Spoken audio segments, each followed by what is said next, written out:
আসসালামু আলাইকুম। শীতকালীন পিঠার মধ্যে অন্যতম একটি পিঠা হলো দুধ পুলি পিঠা। এই দুধ পুলি পিঠার রেসিপিটি আজ শেয়ার করব।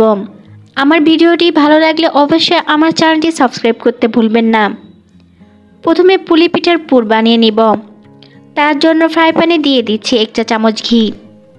ঘি একটু গরম হয়ে আসলে এর মাঝে দিয়ে দিচ্ছি 2টি সাদা এলাচ।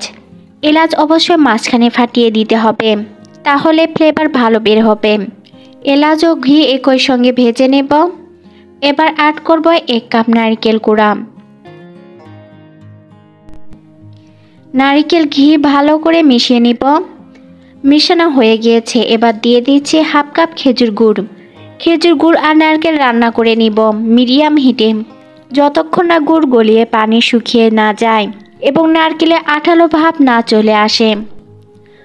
গুড় গলে গিয়েছে আর নারকেলে কোনো এক্সট্রা পানিও নেই। এই পর্যায়ে নারকেলের পুর চুলা থেকে নামিয়ে নেব আর পুলি পিঠার ডো বানিয়ে নিব। তার জন্য হাঁড়িতে দিয়ে দিচ্ছি 1.5 কাপ পানি আর সামান্য পরিমাণ লবণ। পানি ফুটিয়ে ওঠা পর্যন্ত জাল করে নিব। পানি ফুটে উঠেছে, এবার দিয়ে দিচ্ছি 1 কাপ চালের আটা। এখানে আমি শুকনো চালের আটা দিয়েছি। ঢাকনা দিয়ে দিব 2 মিনিটের জন্য। 2 মিনিট পর ঢাকনা খুলছি। চালের আটা পানির সাথে ভালো করে নেড়ে চেড়ে ডো বানিয়ে নিব। ডো বানানো হয়ে গিয়েছে, এবার ঢাকনা দিয়ে 2 মিনিটের মতো দমে রেখে দিব। আর এই সময়ের মধ্যে ডো কিছুটা ঠান্ডা হয়ে যাবে। সম্পূর্ণ ডো আমি একটি থালাতে তুলে নিয়েছি। এখন ডো হাত দিয়ে মধ্যে সফট করে নেব। ডো একটু গরম থাকা অবস্থায় মধ্যে নিতে হবে। ডো মধ্যে নেওয়ার সময় যদি ডো বেশি গরম থাকে তাহলে আমার মতো ঠান্ডা পানিতে হাত ডুবিয়ে মধ্যে নিতে পারেন। এতে ডো মধ্যে নেওয়ার সময় গরম লাগবে না। ডোটি আমি 5 মিনিটের মতো মধ্যে নিয়েছি। ডোটি আগের চেয়ে অনেকটা সফট হয়েছে। এবার ডোটি 2 ভাগ করে নিব আর একটি বলে রেখে ভিজা সুতি কাপড় দিয়ে ঢেকে রেখে দিব, তাহলে ডো শক্ত হবে না। এবার মধ্যে রাখা ডো থেকে পরিমাণ অনুসারে একটু ডো নিচ্ছি আর হাতের সাহায্যে গোল বলের শেপ দিয়ে চাপটা করে নিচ্ছি। আর সেই চাপটা লেচিটিকে আটায় ঠিক এভাবে মাখিয়ে নিচ্ছি, তাহলে রুটি তৈরি করতে হাতে ডো লেগে যাবে না। হাতের সাহায্যে হালকা চাপ দিয়ে ঘুরিয়ে ঘুরিয়ে ছোট রুটি শেপ দিয়ে দিচ্ছি আর মাঝ বরাবর একটু নারকেল পুর দিয়ে দিচ্ছি। বেশি পুর দেওয়া যাবে না, তাহলে পুর বের হয়ে যাবে। এবার পুর দিয়ে 2 পাশে মুখ চেপে চেপে বন্ধ করে দিব। আমি বন্ধ সাইডে চাপ দিয়ে একটু নিচের দিকে করে দিচ্ছি, তাহলে পুলি পিঠার মুখ খুলে পুর বের হয়ে আসবে না। আপনারা আপনাদের পছন্দ অনুযায়ী পুলি পিঠার ডিজাইন বানিয়ে নিতে পারেন। দেখুন আমি অনেকগুলো পিঠা বানিয়ে নিয়েছি। কিছু পিঠা ঠিক এভাবে ডিজাইন করেছি আর কিছু পিঠা এভাবে ঢেউ ডিজাইন করে নিয়েছি। আপনাদের দেখানোর সুবিধার্থে আবার পিঠাটি বানিয়ে দেখাচ্ছি। আপনারা ভালো করে দেখুন, তাহলে আপনারা এভাবে পুলি পিঠার ডিজাইন বানিয়ে নিতে পারবেন খুব সহজে।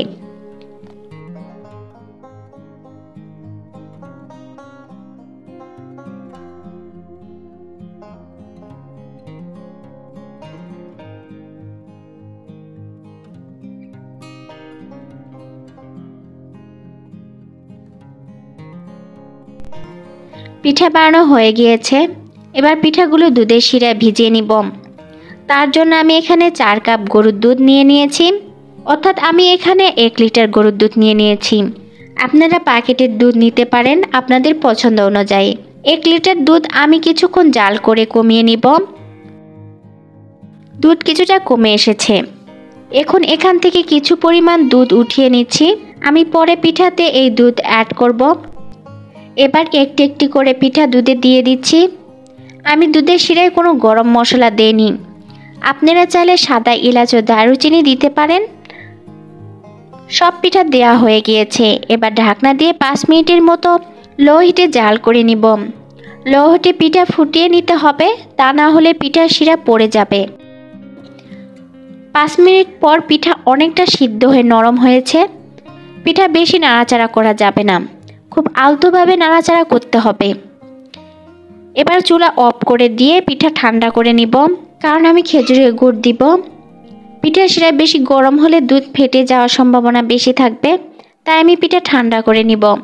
পিঠা ঠান্ডা হয়ে গিয়েছে, অর্থাৎ কিছুটা কুসুম গরম অবস্থায় চলে এসেছে। এবার হাফ কাপ নলের গুড় দিয়ে দিচ্ছি। আপনারা সম পরিমাণ পাটালি গুড় দিতে পারেন বা চিনিও দিতে পারেন। গুড় দেওয়ার পর খুব সাবধানে পিঠার সঙ্গে মিশিয়ে নিচ্ছি। আবার চুলা অন করে দিব আর একটা বলক তুলে নিব। পিঠার বলক আসার আগে আমি যে দুধ উঠিয়ে রেখেছিলাম সেই দুধে 1 চা চামচ চালের আটা দিয়ে গুলিয়ে নিচ্ছি। এবার এই দুধের আটার মিশ্রণ পিঠার শিরায় দিয়ে দিব। খুব সাবধানে নেড়ে চেড়ে নিব। আমি আটার মিশ্রণ ব্যবহার করেছি শিরা গাঢ় হওয়ার জন্য। আপনারা গাঢ় শিরা পছন্দ না করলে এই মিশ্রণ দিবেন না। পিঠার বলক চলে এসেছে। দুধ পুলি পিঠার শিরা কনসিস্টেন্সি ঠিক এইরকম হবে।